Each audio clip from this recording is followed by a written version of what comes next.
Ce n'est pas nouveau, le niveau des élèves français est en baisse constante. Ceci, c'est pour moi le plus grand de nos échecs. Le 18 juin, Clément Beaune, le haut-commissaire à la stratégie et au plan, a remis une note à la ministre de l'Éducation, Elisabeth Borne, et il tire la sonnette d'alarme.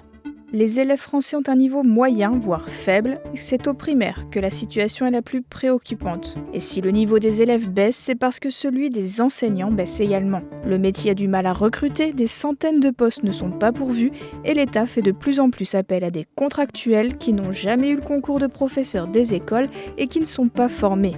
Il faut donc trouver des solutions pour recruter plus et mieux former les futurs professeurs. Dans cette note, les difficultés de recrutement sont liées à la faiblesse relative des rémunérations ou aux difficultés croissantes du métier.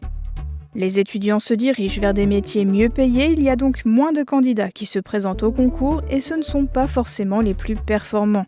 L'Éducation nationale a donc revu ses exigences à la baisse et les barres d'admissibilité au concours sont de plus en plus faibles, surtout dans les académies qui ont du mal à recruter. Par exemple, pour accéder à l'oral, il suffit d'obtenir un 6/20 à Créteil, alors qu'à Rennes, qui est l'académie la plus performante, il faut avoir 13,25.